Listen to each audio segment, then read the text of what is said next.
Hey friend, do you ever hear God kind of tell you something, but you don't have the time or it feels the emotional capacity at the moment to dive into all that he's saying and all he's revealing? I feel like he had kind of done that a couple weeks ago. He had given me the words, "It had to be you." And I just couldn't, I didn't feel like I had the capacity to dive into what he was saying. But today, as I was just sitting here trying to make other videos, I just felt that phrase keep coming up in my head. It had to be you. And I was just kind of questioning, like, why did it have to be me, God? What do you mean it had to be me? And honestly, I was kind of shaking my head in disbelief because it feels like anybody would be better at this than me. And it should have been anybody other than me.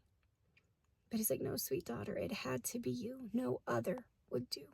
Because I have designed you and created you and made you in such a specific way that nobody else would do."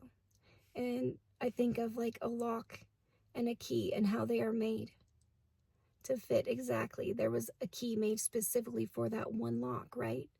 And he's like, that's what's happening right now in your life. Like, you're questioning and you're wondering because you just can't seem to find that right lock on that right door. And you've been knocking and you've been trying your lock and all these things and you're feeling frustrated. But there is one specific lock that you alone are going to open. And when you do, the floodgates of heaven are going to open up.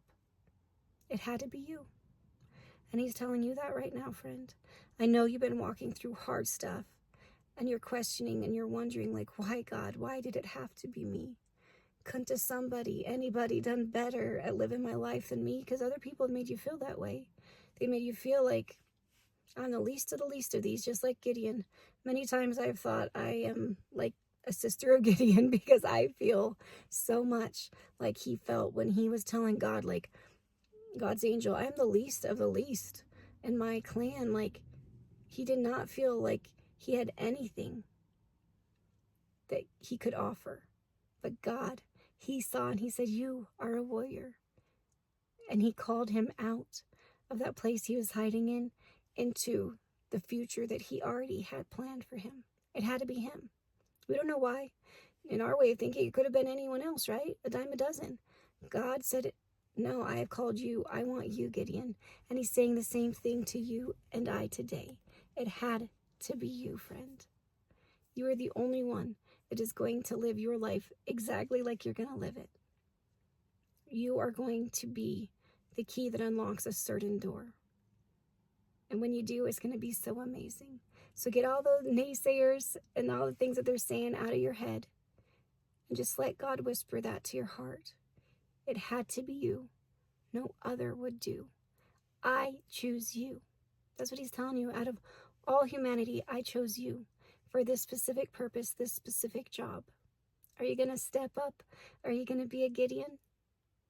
I pray that you do, as I'm stepping up and stepping out as well, that we are going to be able to defeat the enemy and to conquer those things and to be everything that God ever created and destined for us to be. Friend, it had to be you. No other would do. So don't listen to any other voice but the voice of God, telling you that you are equipped for the job. You are ready for the job. You got this because God's got you.